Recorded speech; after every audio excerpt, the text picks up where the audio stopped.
Today on episode number 432 of the School of Podcasting's morning announcements, which you can find at schoolofpodcasting.com/432, we have a ton of podcast news. We prepare for a giant shipment of snake oil. We've got 2 questions that you need to ask anytime you have a listener in front of you. And I think I found a theme that will answer all of my questions that will be my dream theme in about a month. Hit it, ladies. The School of Podcasting with Dave Jackson. Podcasting since 2005. I am your personal podcast coach, Dave Jackson. Thanking you so very, very much for tuning in. If you're new to the show, look, I'm here to help you tame technology. I'm here to help you massage your message to maximize its impact and get you on the road to pain-free podcast. When we talk about all things podcasting, you name it. If it's about podcasting, you're going to talk about it here. I bring my 20-plus years of technical training to the microphone, and I flatten the learning curve for you and give it to you in a jargon-free zone. Thank you so much for tuning in. And I had a heck of a week. Ready for this? It is somewhat podcasting related. My car blew up. Yeah, not like, wow, there he goes. God love him. No, but I was driving along and all of a sudden my car just started going. Well, first the oil light came on. I'm like, well, that's weird because I put oil in it last week. And then I stopped because when the oil light comes on, that's not one you ignore. And put some oil in it, got on the highway, started going down the road, and the oil light came back on, and it was going grrrr, and I'm like, I don't think that's supposed to do that. And so it's not enough to put oil in it, kids, because I blew my very, very, very, very, very first car, a 1974 Dodge Dart with a maximum speed of 69 miles an hour. The ladies went crazy for it. Maybe not. And nobody told me about putting oil in a car, so I blew up my first car. And so this one, I was religious about changing the oil in it and, a new filter and an air filter and all that stuff. And my last car got 200,000 miles on it. This one had 175,000, but the last kind of got a little laxed on it and built up a nice level of sludge in my engine that basically kind of ruined it. So that's the bad news. And more bad news is I now have I was 2 car payments away of having that thing paid off. Ick. And, but the cool thing is I'm now the owner of a slightly used 2012 Toyota Prius. And what's cool is it's got a USB link in it, a little pot there for it, and an auxiliary jack and air conditioning. And really that was my only 2 requirements of a car. Do you have an auxiliary jack? Yes. You have air conditioning? Okay, we're good. Can I afford it? Okay, good. But what was really cool about it is when I plugged my phone in, there's a button now. It doesn't say radio. It says source. And you have AM, you have FM, you have satellite, you have Bluetooth. And if you use the version that says iPod, even though it's an iPhone, it actually looks at all your playlists. It looks at all your music. And what's cool about it is when you hit play, all those ID3 tags that you put into your audio file, right? All that information, we've said in the past that ID3 tags are kind of like a tree has rings. An ID3 tag is just a bunch of text and pictures that you put inside the audio file. Well, this is where it shows up. And I was like, wow, that is like way cool. And if they had shown me that before I bought it, I would have probably not tried to haggle on the price quite so much. I wouldn't just give me the car. I want to go listen to podcasts in that. And so this is an Apple Play, the Apple CarPlay, whatever that thing's called, that's coming soon. And this also, if I want to, I can listen to Pandora if I want to burn up my data plan on that. But it was cool. And so I've seen a glimpse. Brothers and sisters, I have been to the mountain and I've peeked over and I saw what it's like to listen to a podcast in a car with a thing that shows you how much time is left and a pause button. And I went, whoa, this is going to be really, I was very excited. Not because I have a new higher car payment that I think my grandchildren will probably finish paying off. But the fact that I'm like, oh yeah, I can see where if I had a choice here, it's podcasting all the way. I don't want to listen to that AM and FM and, satellite. No, sorry. And we think it's cool that, we've had these different waves of podcasting, right? We had the first one, everybody's going to quit their day job, and then iTunes came along, and that was cool, and this and that. And now we're kind of having a resurgence with the podcasts app from Apple, and now the fact it's really cool because you can't get rid of the podcast app. But when more cars start to have this, and it becomes easier and easier to consume podcasts, watch out. Now, I do want to bust some myths there because, of course, I was turning my my car salesperson, woman, Stephanie, and, because she's like, where do you work? And blah, blah, blah. I'm like, all right, I do this, and I do this school podcasting thing. That's a little extra income. And so I asked her of course, she's into cars. And so I start to pull up podcast app, and she's like, oh, wait. Is that going to use my data plan? And I go, do you have Wi-Fi here at the shop? And she's like, yeah. And I go, no. I said, you can tell the podcast app only download shows when I am on Wi-Fi. Now, the bad news is it does remind you constantly that your Wi-Fi is not turned on. That drives me bonkers. So Rob Walsh of Today in iOS, I need to ask you, how do you turn that off? It's driving me crazy. And then the other thing she asked is, does it take up storage on my phone? And I go, well, yes, but you can go into the podcast app and say, only keep the last one. Don't just store them forever and create this big stockpile. And you can store the last one, the last two, the last 5, the last 10, or just keep them all. And then I have mine set up that the minute I get done playing it and it's done, I've made it through the whole episode, it deletes it. So she was the first person I've walked into that was really like, no, it sounds cool, but I don't want to use up my data plan. You don't have to. You can download them over Wi-Fi and listen to them in your car, and they're then playing off your phone. And they don't take up a lot of space on your phone. I guess if you had an 8 meg phone, that might be a problem. But, the good news is you can adjust all that. And, of course, by the end, I had her tuned into a podcast. So that's how my week has been. And I'm excited for the future.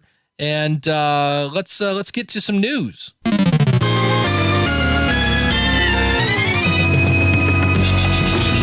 A little podcasting news this week. The big word was that Stitcher, now if you're new to podcasting, Stitcher is kind of an online directory of podcasts that's very popular on the Android platform. And the thing I liked about Stitcher is you can get it on just about anything. Android, iPhone, iPad, tablets, blah, blah, blah.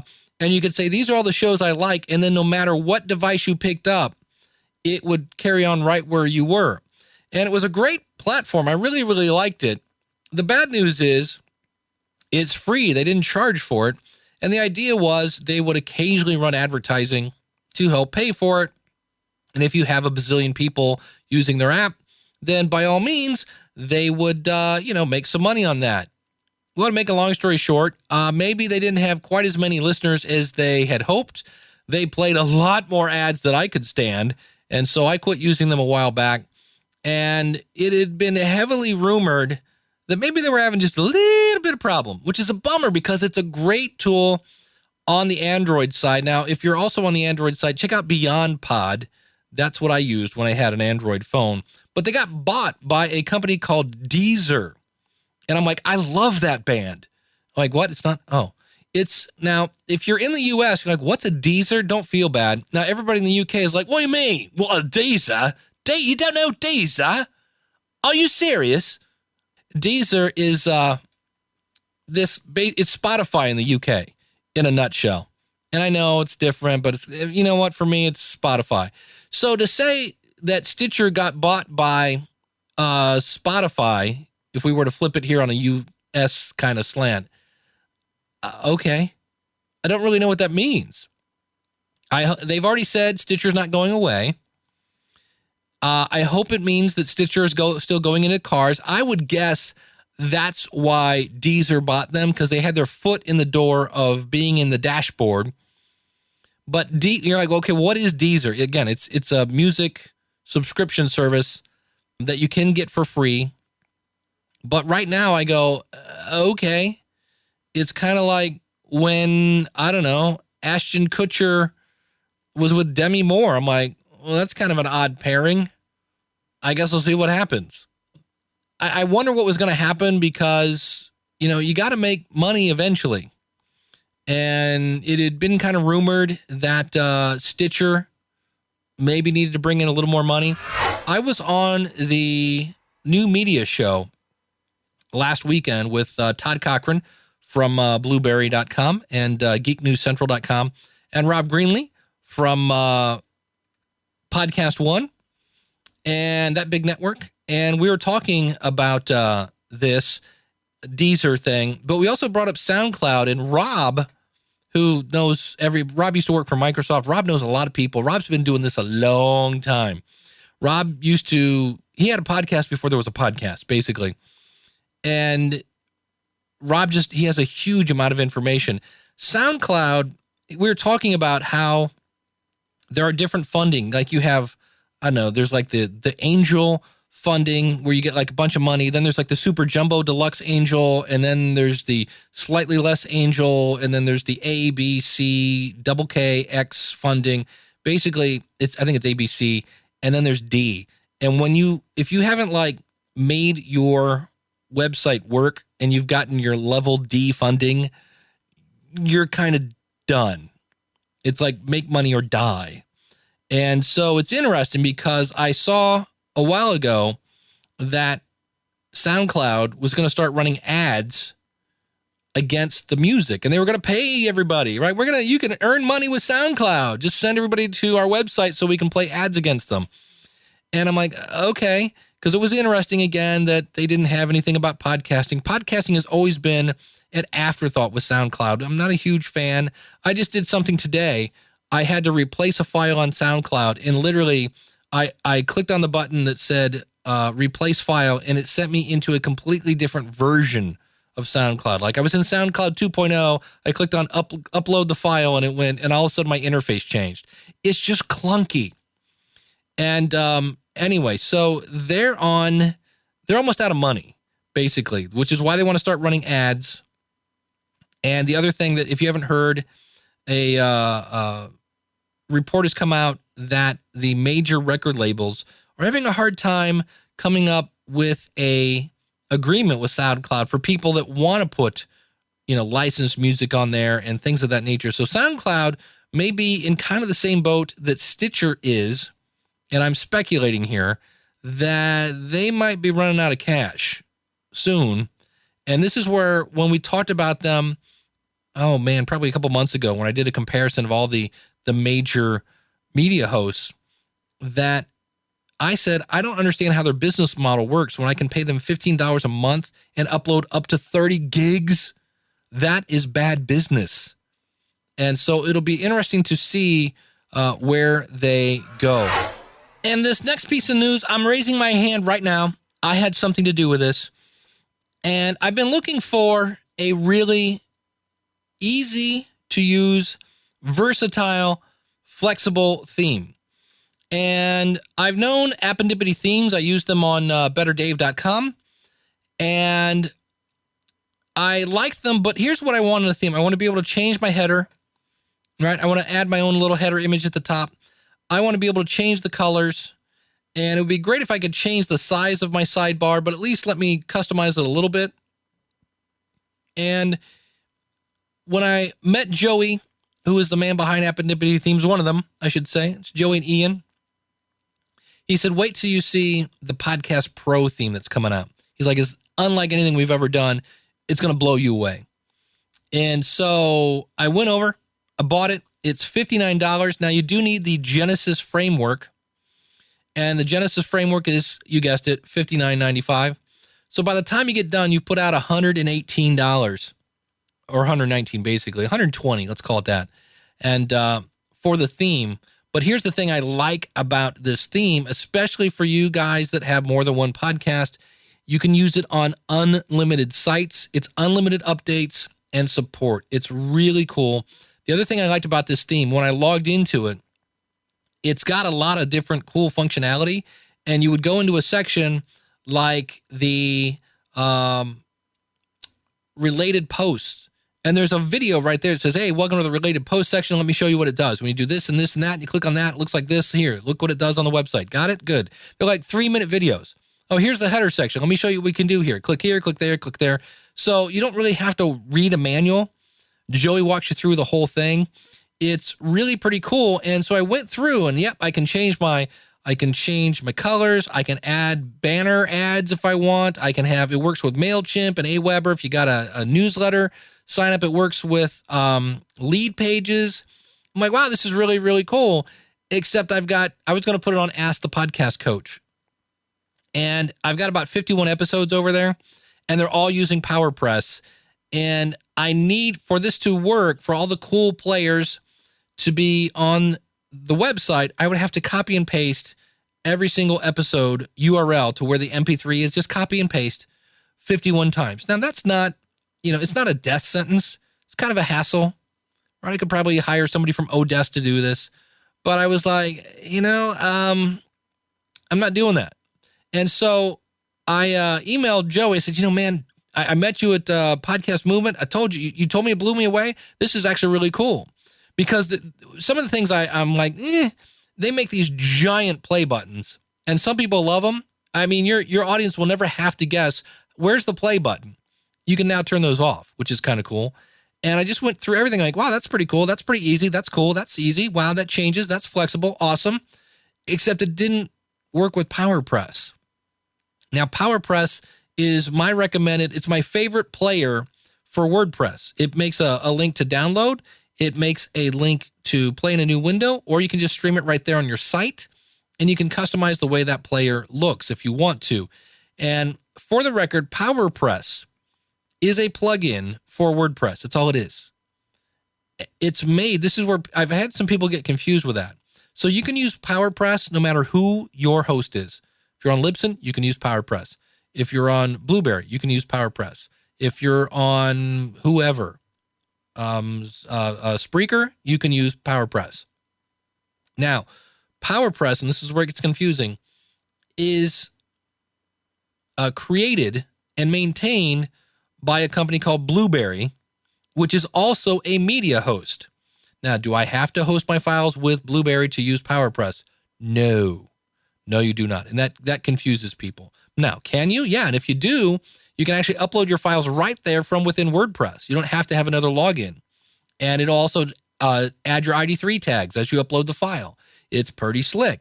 But the PowerPress plugin is used by a lot of people. And I'm like, Joey, I'm just letting you know, buddy, you said you wanted feedback. I'm not really down on putting this on my website because it's going to take me a lot of time to update my website. And I said, you should see if you can get with the guys over at Blueberry. And to make a long story short, I introduced Joey to Todd. Todd introduced Joey to Angelo, who's the lead developer of PowerPress. And in the very near future, those two systems, those two bits of code, right, the PowerPress plugin and Appendipity themes will work hand in hand. Now that's pretty dang cool. That's really, really interesting. So I was very happy to hear that because ever since I used to use Thesis. If you want to see Thesis, go to weeklywebtools.com while it lasts. I'm probably going to throw this theme on all my themes now because it can work on all of them. Once they get this little kink where they're going to allow this theme and that plugin to basically pass information back to each other. So again, they're both $59.95. So it is going to be $118 to get it going, which I realize for some people, still a little steep. I get that. There are free themes as well. But if you're interested in this, if you go to schoolofpodcasting.com/podcastpro, schoolofpodcasting.com/podcastpro, and if you go to schoolofpodcasting.com/Genesis, you can actually get, because the framework is kind of like the basement, and then the Podcast Pro sits on top of that. But I was very happy to see this because I'm pretty sure I've found a theme now that I can recommend to people, and especially once Joey and Ian get this thing working with PowerPress, I think it's a hands down. And part of this is, I've talked about this in the past. I talked at the beginning of the year.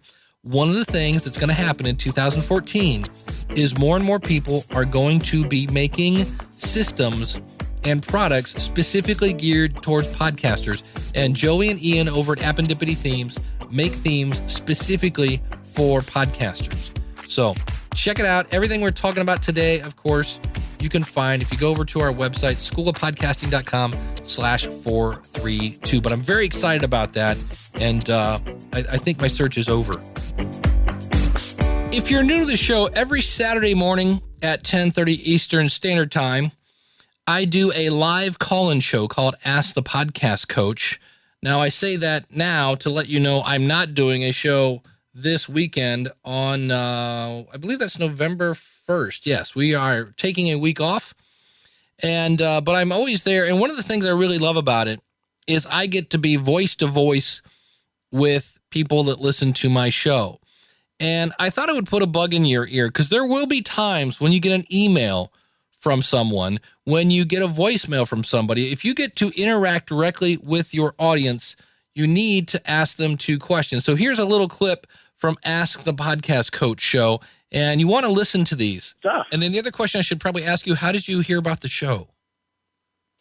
I've been listening to you for a long time, and I'm one of those people that's been kicking around podcast ideas for, well, we're getting on to probably 2 years now.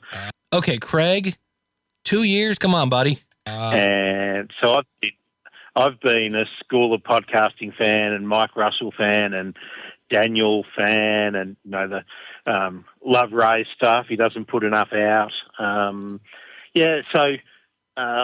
And I've been listening to, you know, Revolutions and NPR and all that for so long. I don't listen to radio hardly ever now, and I don't really do TV anymore. That's it. Once you find podcasts, you just don't go back to anything else. So that would be one question you want to ask people is, how did you find my show? Because there may be people coming to you in a fashion that you are unaware of.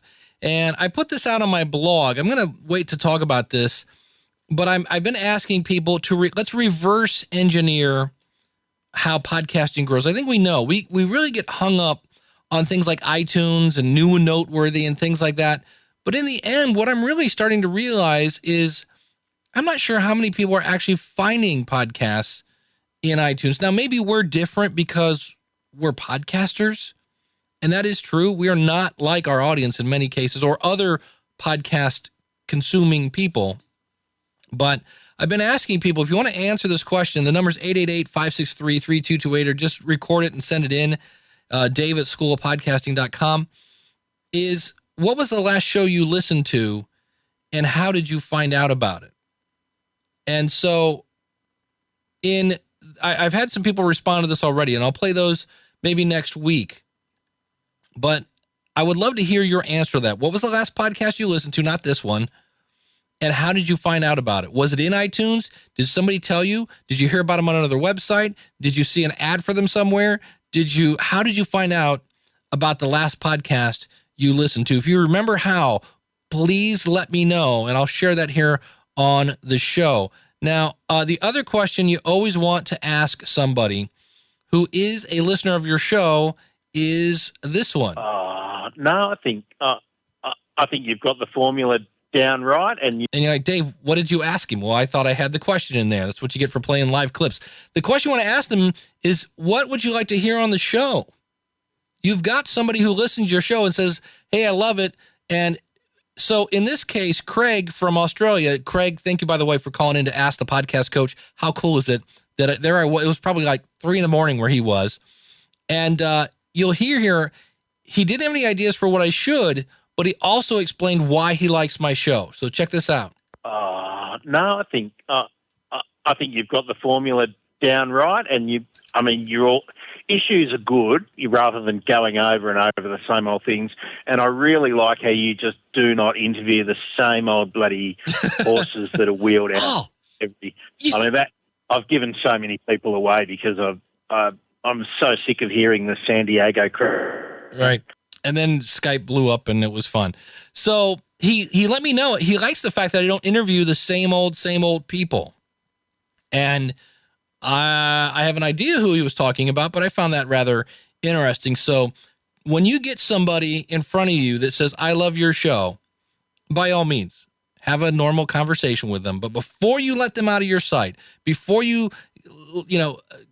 sign off with your last email to this person, be sure to ask them, how did you find my show? And what would you like to hear on it? What would you like to see on it? What do you like about my show? Get that feedback, because that is what's going to lead to better content. Better content is going to get people saying, wow, have you heard this show? This guy's really good.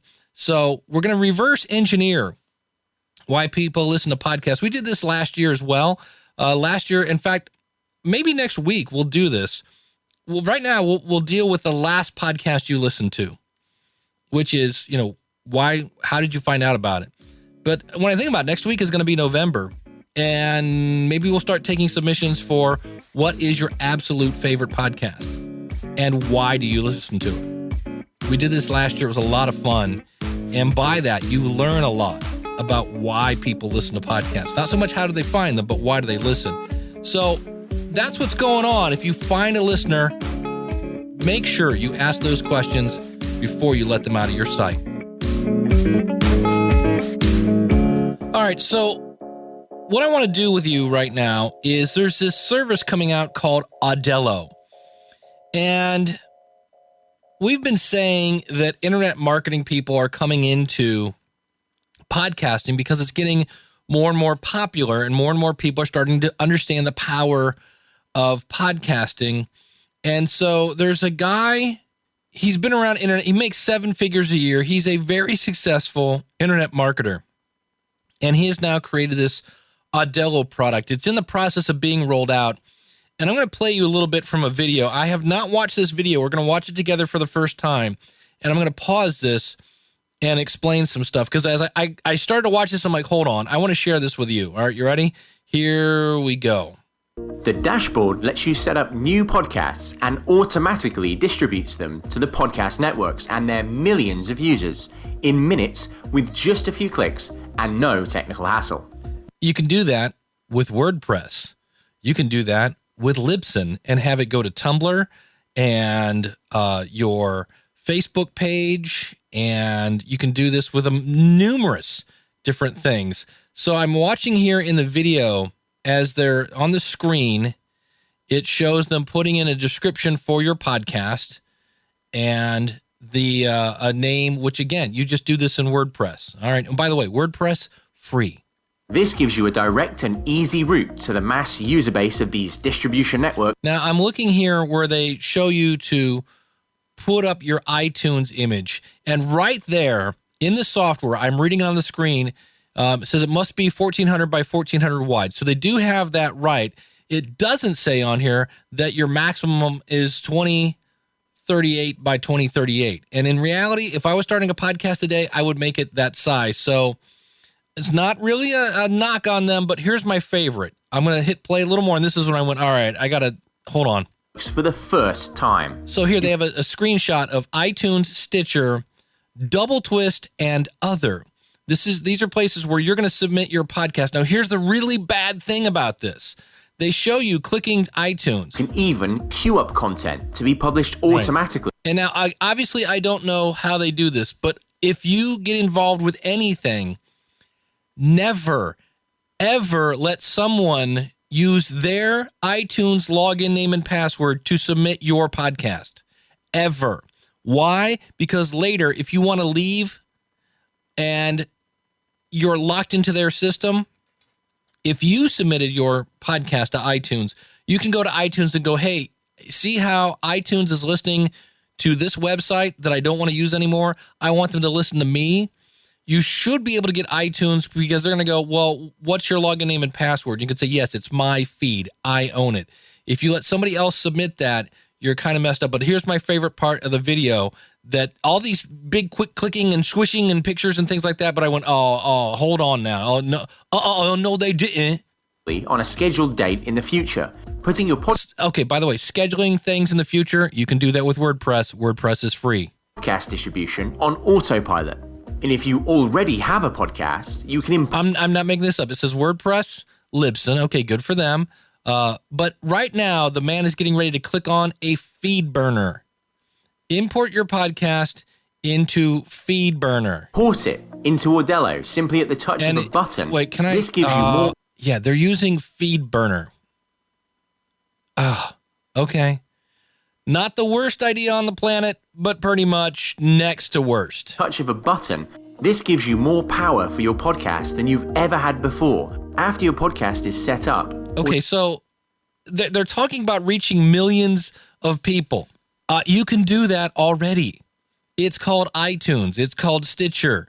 It's called TuneIn. It's called figure out who wants to listen to your show, find out where they are, and tell them about it after you make friends with them. We talked about that in last week's episode. By the way, WordPress is free.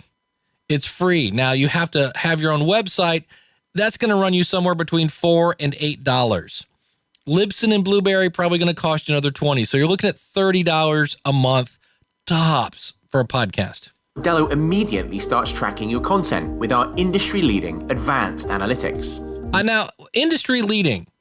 This is where I go. Internet marketers get a little crazy. Industry leading. It hasn't been released yet. So who is measuring this to say, oh, this is the best stats ever? Okay, I'm just pointing this out. Don't get sucked in by this stuff because both Blueberry and Libsyn have great stats. No other product or service gives you as much detail in one place, breaking down audience engagement, interactions, audio heat maps, geographical data, and traffic sources. This means... Now, if they actually have heat maps, I would love to know what that means. Does that mean I get to see how long somebody listens? That's given to you already in a program called Stitcher. Stitcher is free. As you grow your audience, it gives you a full picture of exactly what they are doing, when they're and where they're at, and you can get all this from both Libsyn and Blueberry. Engaged and where they come from. This can dramatically improve your results. Our powerful desktop app for Mac or PC lets you record, upload, and publish new content with a few clicks. It also automatically integrates with Skype to easily record interviews and calls. Okay, I'll give them that. But how much is this going to cost? And oh, by the way, you can, if you have a portable recorder, you don't have to buy software. You can record Skype directly from your microphone. I've talked about that in the past. Using our drag and drop audio player creator, you can customize audio players and playlists with viral features, social sharing, and more in seconds. Most of that you can do with a plugin on WordPress, which is free. You can make playlists with the PowerPress plugin, which is free. I'm just saying they're going to tell you about all this value, which it is. These are cool things. I'm not saying this isn't important stuff. I'm just saying they haven't announced how much this is going to be yet because they're getting you hot and bothered.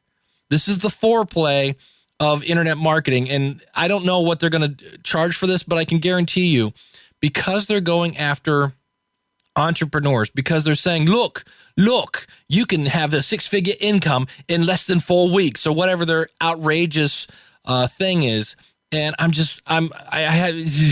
don't know if I can watch much more of this. We also have a powerful page creator that allows you to select from our pre-made templates and then add in buy buttons, text, images, opt-in forms, and you can get this in WP Bakery. It's a plugin for WordPress. It's $25.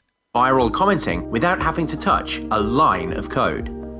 Our timed event creator allows you to add engaging call to actions such as opt-in forms, buy buttons, and viral gateways at specific times that you decide during your audio to persuade listeners to take action and captivate your audience.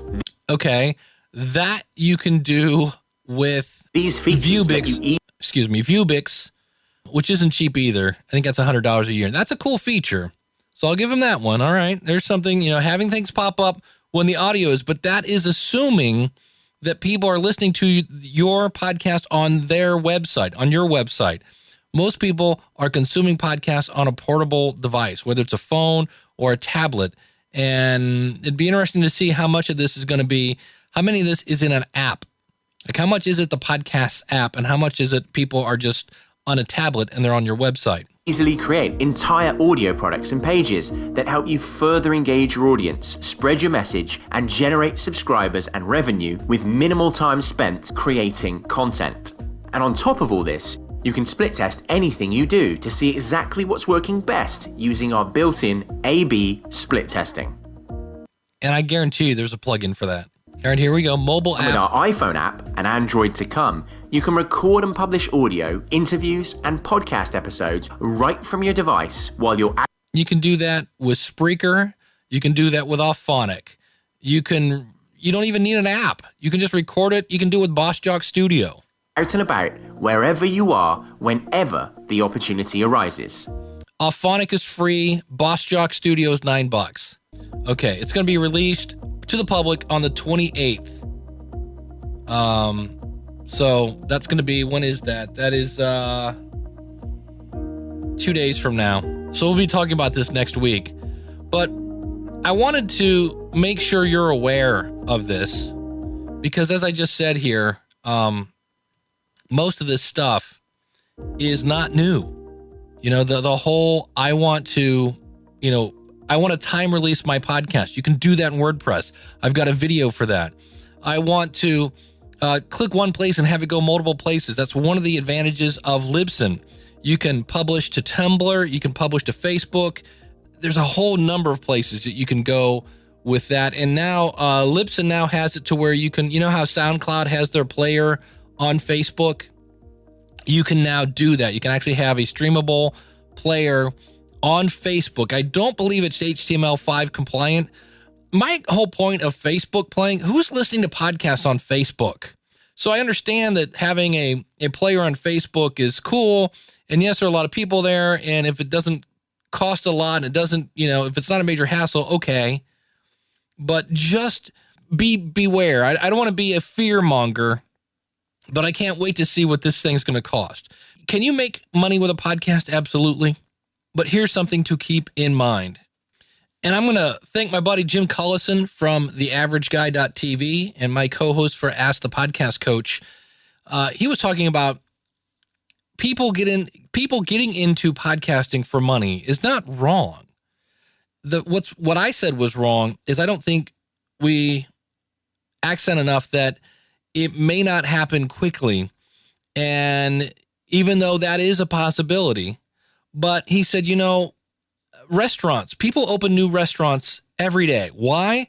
Is it because they love to cook food? Maybe, but probably because they want to make a living doing it. They want to make a living preparing food.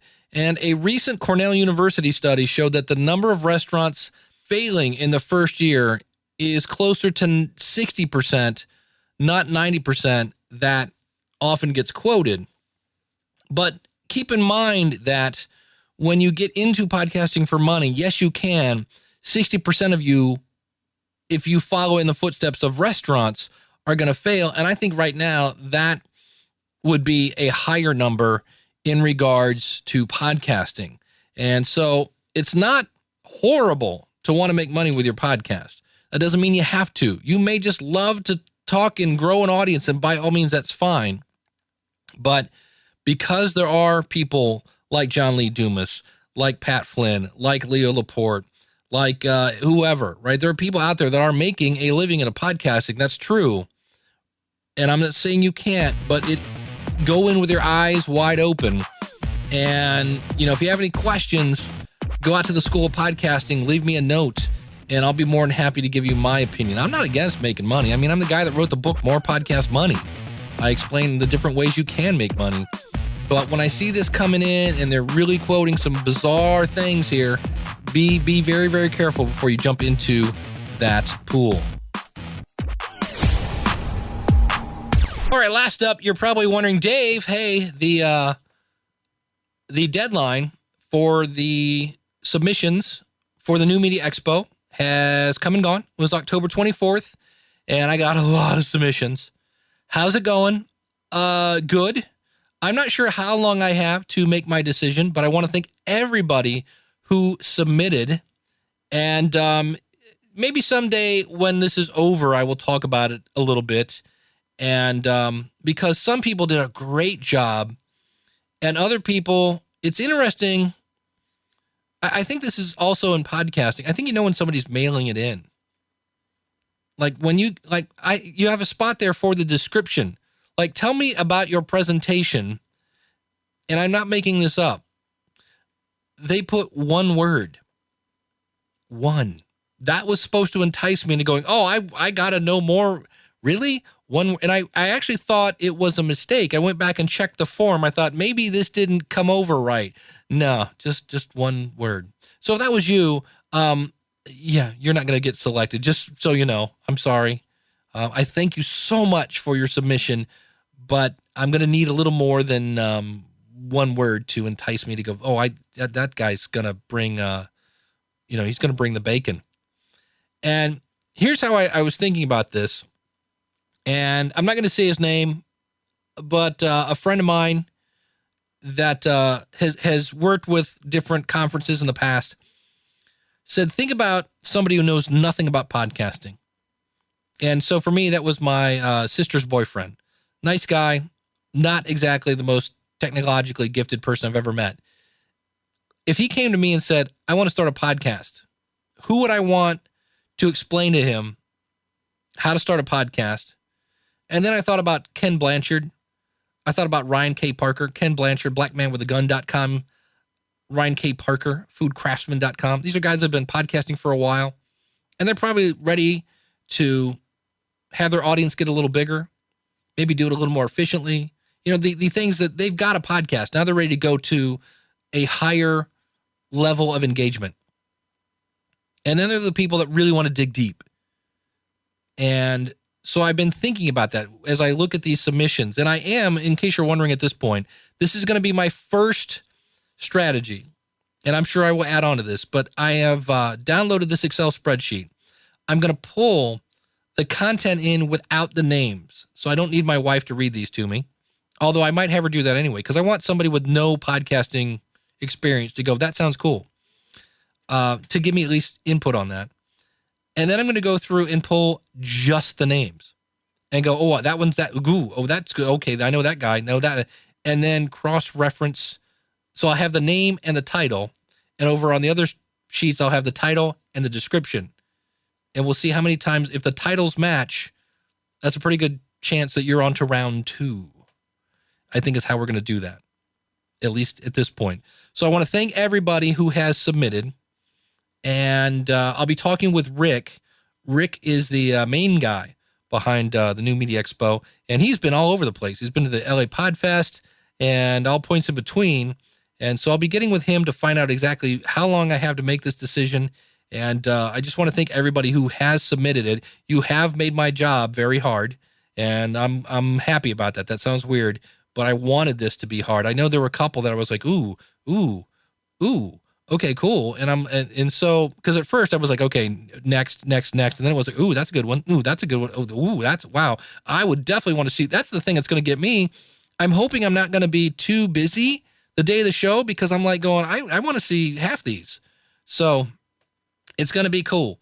So thank you so much. And as always, let me pimp just a smidge. Can I pimp just a bitch? Just a smidge here. If you haven't started a podcast yet, there are a lot of people that are listening to these things and they want to hear from you. You have things to say. You have great experience. And you know what? If you're sitting there thinking, yeah, but Dave, I don't know the technology thing. I don't know anything about building my own website. I don't know anything about audio software. The School of Podcasting has step-by-step tutorials that'll walk you through every single piece of the way. Does that even make any sense? Every single piece of the way. You know what I mean? It's going to get you there. It will get you to the top of the mountain to launch that successful podcast. And if you have any questions, you got little old me to ask a question, and I answer all the emails within 24 hours at this point. And you're never alone on your way to podcasting success. So thank you so much for tuning in. And my way of saying thank you, if you want to sign up at the School of Podcasting, use the coupon code. You ready to write this down? Listener, write that down, use it all lowercase, and that'll get you a nice little discount on your first month at the School of Podcasting. So go over, click on the big yellow button there. That'll get you going. And I will see you on the inside of the School of Podcasting. And coming up in the future, we're going to talk about streaming services. Is that it's weird because on one hand, I'm all about podcasting, but in the end, we're content creators. And a streaming service has my attention. And I'm like, interesting. So we might be looking at that in the future. I will definitely update you on that internet marketing system that's coming out. That'll be out by next week. I'm sure we'll all be abuzz about that. And anything else that you would like to talk about, you can email me, dave@schoolofpodcasting.com. You can call it in. I haven't said this in a while, courtesy of podcastvoicemail.com. It's 888-563-3228. And if you're on the podcasts app, you can, or if you're using the School of Podcasting app, you can just click on the button and click right on that phone number and dial away. And lastly, this is like the longest call to action segment ever. Live today, like it's your last one. Live tomorrow like it's your first, and don't ever let your problems bring out your worst. Don't ever take your mind off whatever is your goal. Be true to yourself, baby, and follow your soul. Thanks so much for tuning in. We'll see you again next week with another episode of School of Podcasting's Morning Announcements. Take care. God bless.